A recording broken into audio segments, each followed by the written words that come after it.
আমরা বক্তব্য শুনব আমাদের আশ্রমের সম্পাদক স্বামী সাত্রজ্ঞানন্দজি মহারাজ।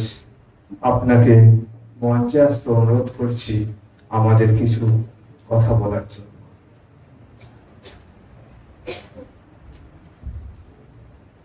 ওম নমো ভগবতে রামকৃষ্ণায়।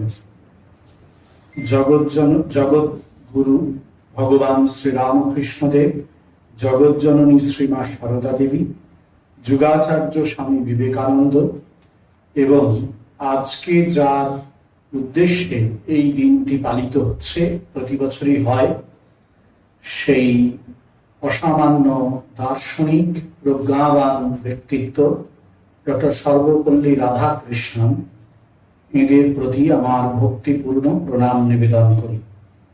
ভক্তিপূর্ণ প্রণাম জানাই পূজনীয় স্বামী তত্ত্বসারানন্দজি মহারাজকে। বেলুড় মঠের প্রফেশনাল ট্রেনিং সেন্টারের তিনি অধ্যক্ষ। দীর্ঘকাল তিনি এই শিক্ষার সঙ্গেই যুক্ত আছেন।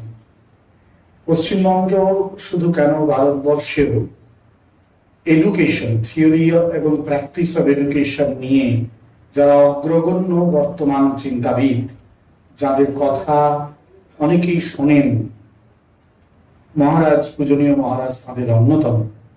তার গবেষণা এবং বাস্তব ক্ষেত্রে যে প্রয়োগ, সেটি আজ সর্বত্রই মান্যতা পেয়েছে।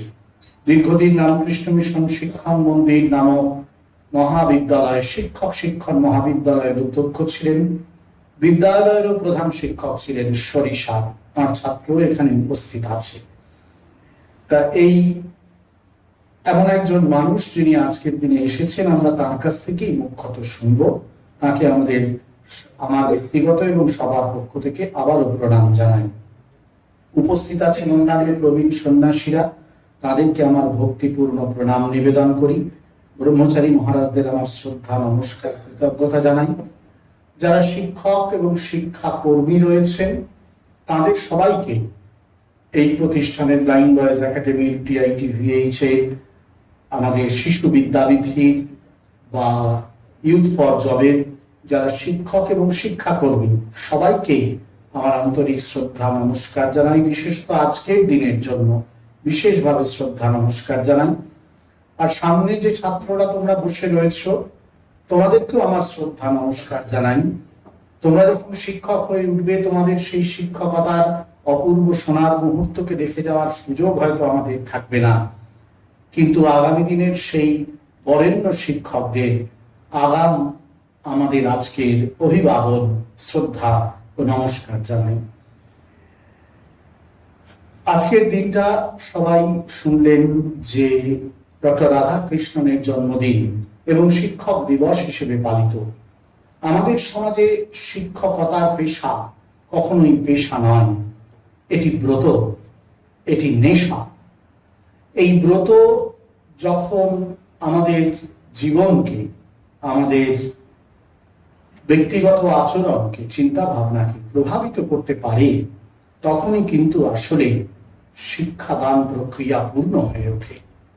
স্বামীজি শিক্ষকের যে চরিত্র বৈশিষ্ট্য তৈরি করেছিলেন তালিকা করে প্রায়, সেখানে দেখিয়েছেন যে শিক্ষককে কত মহামান্যতায় উত্তীর্ণ হতে হয়।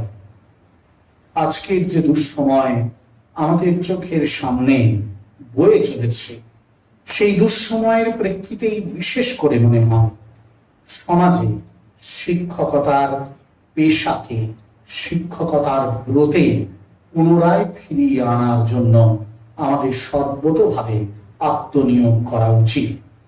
যদি তা না হয়, তাহলে দুর্দিনের ধারা আরো গভীর খাতে বয়ে যাবে। যদি তা হয়, তাহলে এই দুর্দিনের শেষে সুদিন আসবেই। বুদ্ধদেব বলেছিলেন, আত্মদীপ ও ভাব। রবীন্দ্রনাথ লিখেছিলেন, আপনারে দ্বীপ করি জালো, দুর্গম অন্ধকার পথে দিতে হবে আলো। শিক্ষক নিজে দ্বীপ হয়ে জ্বলেন, উড়তে পুড়তে আলো আর সুবাস ছড়িয়ে দেন, আর অনেক প্রাণীর ভেতরে দ্বীপ জ্বালিয়ে দেন তিনি।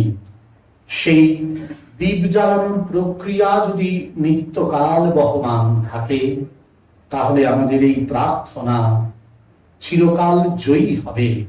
অসতো মা সৎগময়, তমসো মা জ্যোতির্গময়, মৃত্যুর মা অমৃতং গময়। অসৎ হইতে মোরে সৎ পথে নাও, জ্ঞানের আলোক জেলে আধার ঘুচাও। মরণের ভয়ে যাক শঙ্কা হর, দেখা দিয়ে ভগবান অমর করো।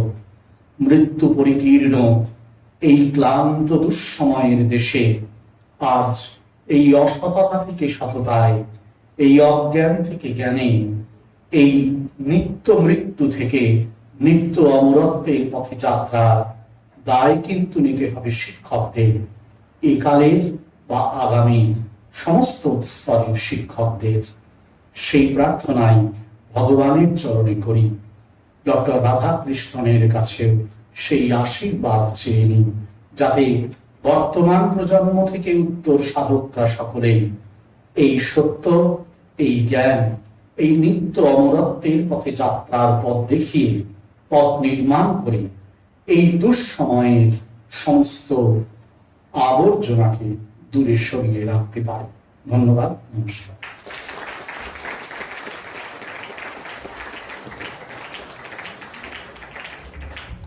অসংখ্য ধন্যবাদ মহারাজকে। তার বক্তব্যের মাধ্যমে আমরা অনেক জ্ঞান অর্জন করলাম।